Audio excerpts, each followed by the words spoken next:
사도행전 17장 24절에서 28절 교독합니다. 우주와 그 가운데 있는 만물을 지으신 하나님께서는 천지의 주제시니 손으로 지은 전에 계시지 아니하시고 또 무엇이 부족한 것처럼 사람의 손으로 섬김을 받으시는 것이 아니니 이는 만민에게 생명과 호흡과 만물을 친히 주시는 이심이라. 인류의 모든 족속을 한 혈통으로 만드사 온 땅에 살게 하시고 그들의 연대를 정하시며 거주의 경계를 한정하셨으니 이는 사람으로 혹 하나님을 더듬어 찾아 발견하게 하려 하심이로되 그는 우리 각 사람에게서 멀리 계시지 아니하도다. 우리가 그를 힘입어 살며 기동하며 존재하느니라. 너희 시인 중 어떤 사람들의 말과 같이 우리가 그의 소생이라 하니. 아멘. 바울의 그 2차 선교 여행 중에 그 아덴이라는 곳에서 오늘 설교했던 그러한 내용의 일부입니다. 아덴은 오늘날 그 어디냐면은 그리스의 수도인 아테네입니다. 여기가 아덴입니다. 아덴은 철학과 학문과 예술이 참 많이 발달한 그러한 도시입니다. 여러분 우리가 잘 알고 있는 아리스토텔레스, 플라톤 그리고 소크라테스 이들의 그러한 그 나라입니다. 이들의 고향입니다. 그 아덴이라는 그곳에서. 그러니까 대단히 그 철학이 많이 훌륭한 학자들이 많았던 그러한 도시입니다.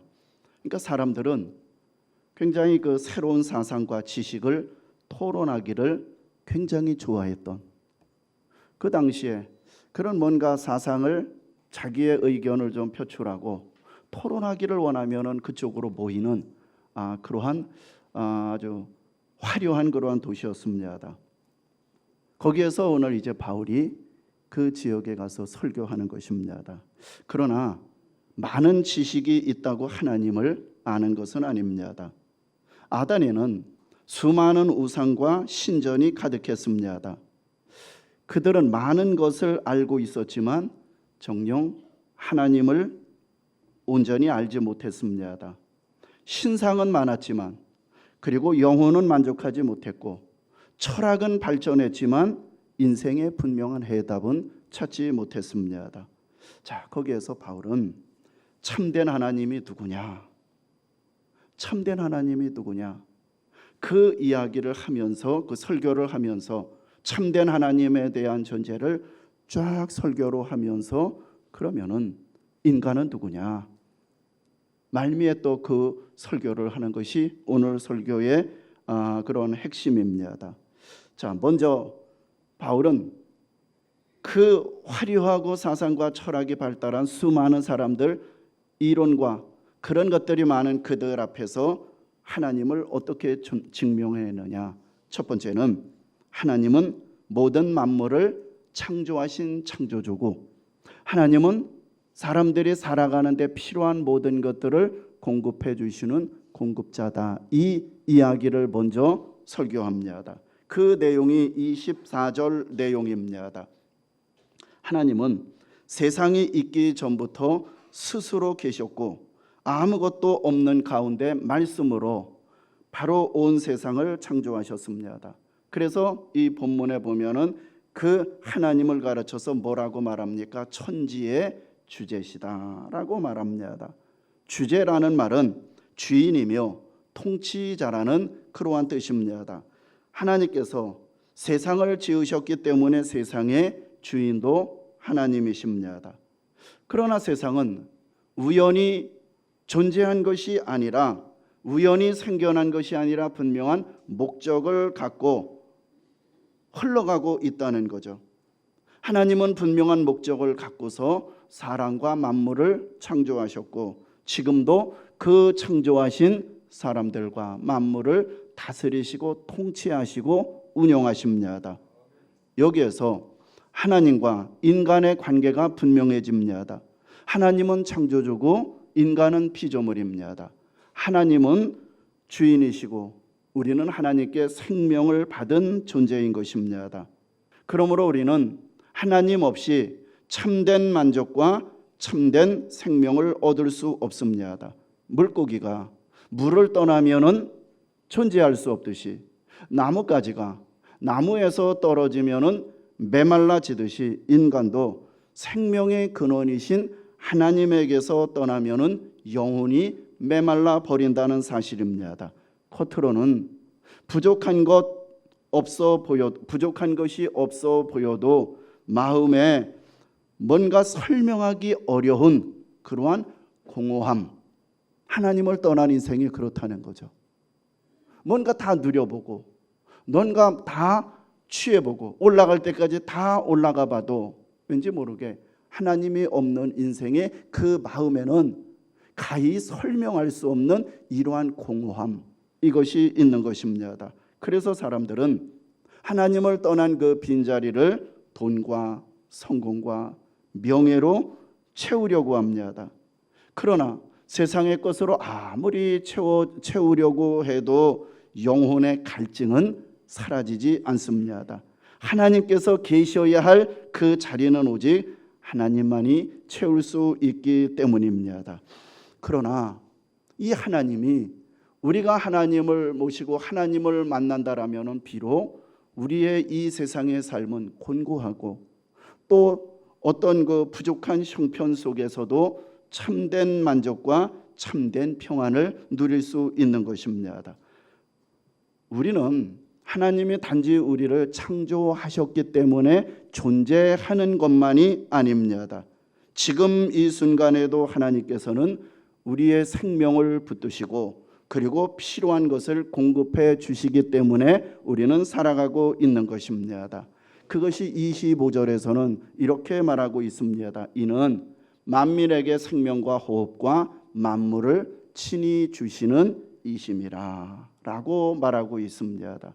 즉 하나님은 창조하셨을 뿐만 아니라 모든 이 피조물들이 살아갈 수 있는 필요한 것들을 공급해 주시는 하나님이라는 말씀입니다. 지금 숨 쉬는 것도 하나님의 은혜입니다. 심장이 뛰고 눈으로 보고 귀로 듣고 입으로 말하고 손과 발이 움직이는 그 모든 것이 하나님께서 주신 선물입니다. 지나온 우리의 인생을 한번 돌아보십시오. 아픈 날도 있었고 실패한 날도 있었고 앞길이 보이지 않아서 눈물을 흘릴 때도 있었습니다. 그런데 우리가 그러한 일들을 많이 만나면서 오늘 인생이 여기까지 온 것 아닙니까? 70, 80, 90평생 한평생 달아오면서 얼마나 여러분 우리에게 수많은 일들을 겪으셨겠습니까? 좋은 일들만이 아니라 인생을 뒤돌아보면은 3분의 2가 슬프고 아프고 곤고함과 어려움을 갖고 지내온 것, 그것이 인생 아니겠습니까? 그런 모든 것들을 겪었지만 결국은 우리는 오늘 여기까지 왔다는 거예요. 과연 누가 우리를 붙드셨겠습니까? 누가 위험한 순간마다 우리를 지켜주셨겠습니까? 누가 필요한 것을 공급해 주셨습니까? 하나님의 은혜 아니겠습니까? 그러므로 우리 하나님의 은혜를 깨달은 사람은 하나님께서 주신 이 생명을 바르게 사용해야 하는 것입니다. 나만을 위해서 살지 말고 누군가를 사랑하며 살아야 하는 것입니다. 낙심한 사람에게는 위로하고 또 믿음이 없는 사람에게는 믿음의 말, 이런 것들로 통해서 우리의 만난 사람들을 세워주어야 하는 것입니다. 하나님께서 주신 시간과 물질과 재능과 이런 모든 것들을 복음과 하나님의 영광을 위해서 사용해야 하는 것입니다. 우리의 작은 사랑, 우리의 작은 섬김을 통해서 예수님의 그 사랑이 세상에 드러나게 해야 하는 것입니다. 여러분, 우리 인간을 창조할 때 하나님의 형상으로 창조했다 그랬잖아요. 그것이 무슨 얘기입니까? 하나님의 형상이 바로 하나님이 갖고 있는 속성, 사랑, 긍휼, 자비, 섬김, 나눔, 이런 것들이 우리는 그것을 그대로 그런 하나님의 형상으로 지음을 받았다라고 말하지 않습니까? 그러므로 하나님의 우리가 형상이기 때문에 우리를 통하여서 하나님의 사랑이 세상의 이웃에게 드러나야 하는 것입니다. 두 번째, 그 쟁쟁한 훌륭한 학자와 많은 사람들 앞에 두 번째 바울이 외쳤던 하나님은 어떤 하나님이십니까? 하나님은 우리 시대와 삶의 자리를 정해 주시는 주권자이십니다.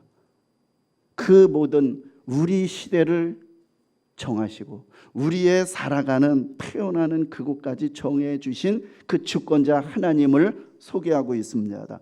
그것이 26절 읽은 내용입니다. 자, 아덴 사람들은 자신들을 문명이라고 여깁니다. 그리고 다른 민족보다 우월하다고 생각을 했습니다. 그러나 바울은 그렇게 생각하는 그러한 사람들에게 모든 인류가 한 혈통에서 나왔다라고 선포를 하고 있습니다.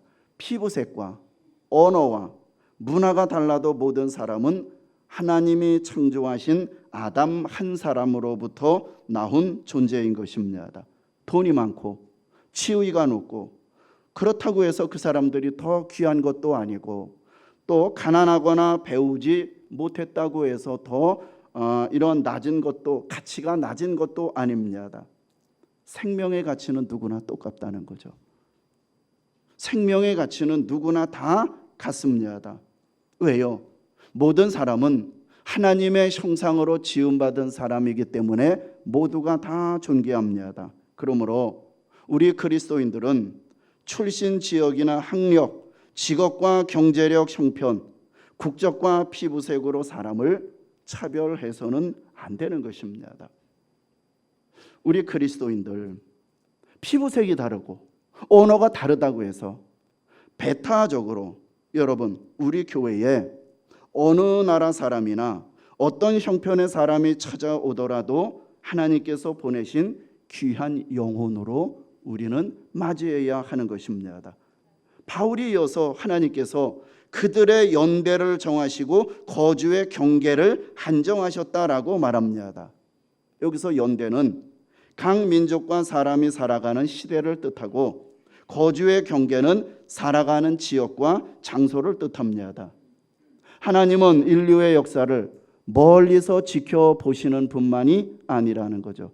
민족과 나라의 역사를 다스리시며 사람이 어느 시대나 어느 지역에서 살아갈 것인지를 주관하고 계십니다. 우리가 오늘 이 시대에 태어나서 대한민국에서 살아가는 것 우연이 아니라는 거죠. 그리고 우리 가정과 그리고 우리 전라북도 김제 그리고 우리 교회에 속한 것도 하나님의 주권 밖에 있지 않아요. 그렇다면 우리가 물어야 합니다. 하나님께서 왜 나를 이 시대에 태어나게 하셨을까? 왜 나를 이 가정과 이 교회에 두셨을까? 이 자리에서 내가 감당해야 할 사명은 무엇이겠는가? 우리는 자꾸 다른 사람의 환경을 부러워합니다. 내가 더 좋은 환경에서 태어났다라면, 형편이 조금만 더 나았더라면 더 잘할 수 있었을 텐데, 그러나 하나님은 다른 곳이 아니라 지금 이 자리에서 우리를 부르신다는 거죠. 내가 있는 곳이 우연히 머물게 된 장소가 아닙니다. 하나님께서 뜻을 가지고 우리를 보내시고 맡겨주신 사명의 자리인 것입니다. 사명은 특별한 사람만 특별한 장소에서 감당하는 것이 아닙니다. 하나님께서 나를 두신 그 자리에서 하나님의 뜻대로 살아가는 것이 가장 큰 사명인 것입니다. 예를 들면 가정은 가족을 사랑하고 믿음으로 세워야 할 자리입니다. 가장 가까운 가족에게 따뜻한 말을 건네주고 또 자녀에게 하나님을 사랑하는 믿음을 물려줘야 되는 것이고, 그리고 직장은 정직과 성실로 예수님의 향기를 나타내야 할 그러한 자리입니다. 사람이 보이지 않아도 정직하게 일하고 맡은 일을 책임 있게 감당하고 우리의 말과 우리의 태도를 통해서 사람들이 예수님의 성품을 느끼게 해야 하는 것입니다. 그렇게 해서 나를 통해서 복음이 전해져야 하는 것입니다. 이것이 나를 통한 하나님의 목적이요, 하나님의 가지고 계신 소망이라는 거죠. 교회는 함께 예배드리고 서로를 섬기고 더불어서 함께 복음을 전해야 할 자리입니다. 믿음이 연약한 상도를 품고 상처받은 사람을 위로하고 받은 은사와 재능으로 교회를 세워야 하는 것입니다. 교회는 무엇입니까? 보이지 않는 하나님의 나라가 교회인 것입니다. 하나님의 나라를 만들고 싶은 것이 하나님이 가지고 계신 꿈 아닙니까? 그 하나님의 나라를 어디에다 만들어야 되겠습니까? 제일 첫 번째가 이스라엘이라는 한 나라를 선택해서 눈에 보이는 하나님의 유영국가 나라를 만드셨고, 이제는 그 나라를 통하여, 한 나라를 통하여 온 세계에 하나님의 나라를 만들어 나가는 과정 속에 이 교회를 세워서 교회가 눈에 보이지 않는 하나님의 나라인 것입니다. 연정교회를 통해서 하나님의 나라가 어떤 것인지 세상에 보여주어야 할 사명이 있는 것입니다. 여러분, 교회가 다 하나님의 나라의 모습, 참된 모습은 아니잖아요. 그렇다고 해서 여러분들이 그거를 본받지 말아요. 그런 사람들이 하는 그런 것들, 아닌 것 같은 거 본받지도 말아요. 들으려고 하지도 말아요. 하나님께서는 우리의 시대와 삶의 자리를 정하신 목적이 있다는 거죠. 우리의 살아가는 시대와 내가 살아가는 자리를 정하신 목적이 있다는 거예요. 그것이 무엇입니까? 그 자리에서 하나님을 찾게 하기 위해서입니다. 27절입니다. 이는 사람으로 혹 하나님을 더듬어 찾아 발견하게 하려 하십니다. 바울은 하나님을 알지 못하는 인간의 모습을 더듬어 찾는다라고 표현했습니다. 어두운 방에서 뭔가를 찾기 위해서 소밀 내미로 벽을 더듬는 모습과 같다는 거죠. 이야기는 아덴 사람들은 철학과 종교를 통해서 하나님을 찾으려고 했지만 인간의 지혜만으로는 하나님을 온전히 알 수 없는 거예요. 왜요? 죄로 인하여서 그러한 그 영적인 눈이 어두워졌기 때문입니다.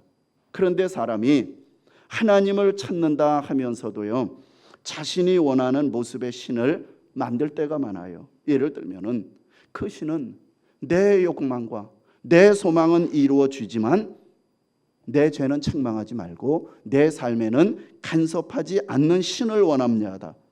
그러나 인간의 욕망과 생각으로 만든 신은 참심이 아니라 두자로 뭐라고 말합니까? 우상이라고 말하는 거예요. 우상은 내 필요에 의해서 만든 신인 것입니다. 참된 신은 하나님께서 자신을 보여주셔야 알 수 있는 것입니다. 그래서 하나님께서는 창조하신 이 세계와 그리고 성경을 통해서 자신을 알려주셨고 마침내 예수 그리스도를 이 땅에 보내셔서 자신을 분명하게 보여주셨습니다. 예수님은 보이지 않는 하나님을 우리에게 나타내 보여주신 분인 것입니다. 그래서 빌립이 오늘 예수님께 주님, 우리에게 아버지를 보여주십시오 라고 요청합니다. 하나님을 눈으로 분명히 확인하고 싶었던 말입니다. 그때 예수님께서 요한복음 14장에서 이렇게 말씀했습니다. 나를 본 자가 아버지를 보았거늘. 예수님은 단순히 예수님을 소개해 주시는 선생님이 아니라는 거죠. 보이지 않는 하나님을 보여주시기 위해 사람의 몸을 입고 이 땅에 오신 하나님의 아들입니다. 그래서 예수님이 하신 말씀과 예수님이 하신 일들과 죄인을 품으신 그 사랑과 십자가에서 보여주신 그 희생 속에 하나님의 성품과 하나님의 마음을 분명하게 나타내 보여주신 것입니다. 그러므로 하나님을 알고 싶다라면은 예수님을 보아야 되고 하나님의 사랑을 알고 싶다라면은 예수님의 십자가를 바라보아야 하는 것입니다. 하나님께서는 십자가를 통해서 우리를 향한 그 하나님의 사랑을 이 십자가에서 다 보여주셨습니다. 하나님께서 우리에게 얼마나 가까이 오셨습니까? 사람의 몸을 입고 이 땅에 오셔서 우리의 눈물과 우리의 고통을 친히 겪으실 만큼 우리에게 가까이 오셨습니다. 마침내 우리의 죄를 대신 짊어지시고 십자가에서 생명을 내어주실 만큼 가까이 오셨습니다. 그러므로 하나님은 우리와 상관없이 멀리 떨어져 계신 분이 아닙니다. 27절 후반절은 이렇게 말합니다. 그는 우리 각 사람에게 멀리 계시지 않는다. 하나님은 우주를 창조하신 창조주이시지만 동시에 우리 한 사람 한 사람을 가까이에서 살피십니다. 우리의 이름을 아시고 우리의 눈물과 아픔을 아시고 누구에게도 말하지 못할 그러한 아픔과 사정을 알고 계십니다. 안다는 말이 뭡니까, 여러분? 공감한다는 거예요. 우리의 사정과 아픔과 그것을 아신다는 거, 공감한다는 거예요. 예수님이 우리의 인간의 운명의 미래, 그 불행한 미래까지 알고 공감하셨기 때문에 결국은 십자가에서 대신 죽으신 것 아니겠습니까? 공감하지 않는데 어떻게 할 수 있겠습니까? 우리의 모든 미래, 우리의 삶의 내용들, 고통들, 그 모든 것을 공감하신 하나님, 그 인간의 그 모든 내용을 안고 십자가에서 죽으신 것입니다. 어려움이 오래 계속되면 하나님께서 멀리 떨어져 계신 것처럼 느낄 수 있습니다. 그러나 내가 느끼지 못한다 할지라도 하나님께서 떠난 것이 아니고 내가 눈에 보이지 않는다고 해서 하나님이 일하시지 않는 것도 아닙니다. 하나님은 다 알고 계시고 다 공감하고 계십니다. 아픈 사람의 신은 곁에 계시고 진실하게 부르짖는 사람 그 기도에 가까이 계시는 우리 하나님이십니다. 세 번째로 마지막으로 이 하나님을 지금 쭉 소개하면서 그러면은 하나님은 이런 하나님인데 우리 인간은 누구냐? 우리는 하나님을 힘입어 살아갈 수밖에 없는 존재다. 지금 말하고 있는 거예요. 그 내용이 바로 28절입니다. 이 말씀은 짧은 말씀이지만 인간이 얼마나 하나님께 의존된 존재인지를 보여주고 있습니다. 여기서 살며라는 말은 생명의 근원이 하나님께 있다는 뜻이고 기동하며라는 말은 움직이고 활동하는 힘도 하나님이 주신다는 뜻이고 존재한다는 말은 우리가 존재한다는 그 자체가 하나님의 붙드심 때문이다. 이러한 뜻을 갖고 있습니다. 우리는 하나님의 도움을 조금 받고 살아가는 존재가 아니라는 거죠. 하나님 없이면은 단 한순간도 존재할 수 없는 사람. 지금 우리가 살아가는 모든 순간이 하나님의 붙드심과 은혜 안에 있는 것입니다. 그런데 하나님께 생명과 건강, 재능과 그리고 시간을 받고도 그것이 다 자기 것인 양 살아가는 사람들이 있다는 거죠. 하나님의 힘입어 살아가면서도 하나님을 주인으로 인정하지 않는 것, 이것이 인간의 교만이요 인간의 죄입니다. 그러므로 믿음은 무엇입니까? 신앙은 무엇입니까? 내가 주인이 되려고 했던 그 자리에 내려와서 하나님을 내 삶의 주인으로 인정하는 것, 그것이 믿음 아니겠습니까? 내 뜻과 계획만을 고집하지 않고 지금까지 내 삶을 인도하신 하나님께 내 삶 전체를 맡기는 것, 그것이 믿음인 것입니다.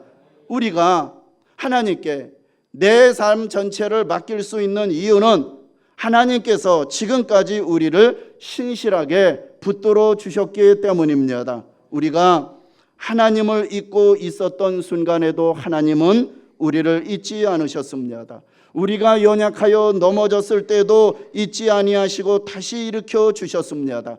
돌이켜 보면은 기쁜 날에도 하나님께서 함께 하시고 괴로운 날에도 하나님께서 우리 곁에서 우리를 붙들어 주셨고 우리를 힘을 주셨습니다. 모든 것을 포기하고 싶을 때는 다시 살아갈 힘과 소망을 우리에게 주셨습니다. 여러분, 우리가 여기까지 온 것이 우리의 능력이 아니라 하나님의 은혜요, 우리가 버틴 것이 아니라 주님께서 우리를 붙들어 주신 것입니다. 질병이 찾아와도 우리를 붙드십니다. 형편이 어려워도 주님은 여전히 우리를 붙드시고, 사람이 내 곁을 떠나고 내가 빚을 지고 정말로 하면 사람들은 외면해요. 또 나에게 손 벌리지 않겠나? 사람들이 외면하고 곁을 떠나도 그 자리에 허전하고 참 씁쓸한 그 자리에서도 주님은 떠나지 않는다는 거예요. 그리고 마침내 우리의 죽음의 순간에도 우리를 놓치지 아니하시고 영원한 생명으로 인도하시는 그 주님, 우리를 향한 하나님의 사랑이 변하지 않고 하나님께서 결코 우리를 놓치지 않는다는 확실한 증거가 바로 예수 그리스도의 십자가와 부활인 것입니다. 예수님께서 십자가에서 우리의 모든 죄를 담당하셨고, 우리가 받아야 할 형벌 심판을 대신 받으셨고, 우리가 갚을 수 없는 죄의 값을 자신의 피로 완전히 치러주셨습니다. 그리고 사흘 만에 다시 살아나셔서 죄와 사망의 권세를 깨뜨리셨습니다. 십자가는 하나님께서 죄인인 우리를 얼마나 사랑하는가를 보여주는 증거입니다. 부활은 어떤 절망과 죽음도 우리를 주님의 손에서 끊어낼 수 없다는 증거인 것입니다. 세상은 수없이 변하지만 부활하신 주님께서는 우리의 생명을 여전히 끝까지 붙들고 계시는 것입니다. 누가 우리를 이 하나님의 사랑에서 끊을 수 있겠습니까? 질병도 우리를 향한 하나님의 사랑에서 끊을 수 없고, 경제적인 어려움도 우리를 주의 사랑에서 끊을 수 없고, 사람들의 비난과 외면도 우리를 주의 사랑에서 끊을 수가 없고, 죽음조차도 우리를 예수 그리스도 안에 있는 영원한 생명에서 끊을 수 없는 것입니다. 이 내용을 바울은 그 로마서 8장에서 이 놀라운 내용을 8장의 전체를 할애하면서 그렇게 확신 있게 외칩니다. 누가 우리를 그리스도의 사랑에서 끊을 수 있겠느냐? 환난이나 곤고나 박해나 기근이나 적신이나 위험이냐 칼이냐 현재일이냐 장래일이냐 사망이냐 생명이냐 천사들이냐 권세들이냐 현재일이나 장래일이나 능력이나 높음이나 깊음 어느 피조물이라도 우리를 예수 그리스도 안에 있는 이 하나님의 사랑에서 끊을 수 없다 라고 그의 전 온 마음을 갖고서 로마서 8장에서 외치고 있는 것입니다. 그렇습니다. 예수님의 십자가와 부활은 단지 오래전에 일어난 과거의 사건이 아닙니다. 십자가는 오늘 우리의 죄를 용서받게 하는 은혜이며, 부활은 오늘의 고난을 이기고 내일을 바라보게 하는 소망인 것입니다. 십자가를 바라보면서 내가 얼마나 큰 사랑을 받고 있는지 깨닫게 되고, 절망 가운데서 다시 일어날 수 있는 힘을 얻게 됩니다. 부활하신 주님을 바라보며 지금의 고난이 끝이 아니라는 소망을 갖게 됩니다. 눈물의 밤이 깊어도 영원히 지속되지는 않습니다. 십자가 뒤에 부활이 있었던 것처럼 고난 뒤에는 하나님께서 준비하신 회복과 영광이 있다는 사실입니다. 그러므로 마지막 저와 여러분들의 마지막은 실패가 아니라 부활이요, 우리의 마지막은 무덤이 아니라 영원한 생명입니다. 예수님께서 다시 살아나셨기 때문에 우리에게도 다시 일어설 수 있는 소망이 있는 것입니다. 우리가 넘어져도 다시 일어설 수 있고 앞길이 막혀도 포기하지 않을 수 있는 이유는 부활하신 주님께서 지금도 살아계셔서 우리와 함께 계시기 때문입니다. 그러므로 여러분, 일이 잘 될 뿐만이 아니라, 그리고 일이 안 될 때도 주님을 붙드십시오. 병들었을 때뿐만 아니라 건강할 때도 여전히 주님 의지하십시오. 기도의 응답이 더디다고 낙심하지 말고 주님의 선하심을 믿으십시오. 내 힘으로 감당할 수 없는 일을 만났을 때 성령의 도우심을 간절히 구하십시오. 여러분 기도하면 됩니다. 기도하면은 그 문제는 주님의 문제가 되어서 때가 되면은 반드시 응답해 주십니다. 하나님은 어떤 문제는 즉시 없애 주시기도 하지만 어떤 문제는 그것을 감당할 수 있고 그것을 극복할 수 있는 힘을 주십니다. 결국은 해결해 주신다는 사실입니다. 때로는 너무너무 지칠 때에 하나님의 말씀을 통하여서 우리에게 새 힘을 주십니다.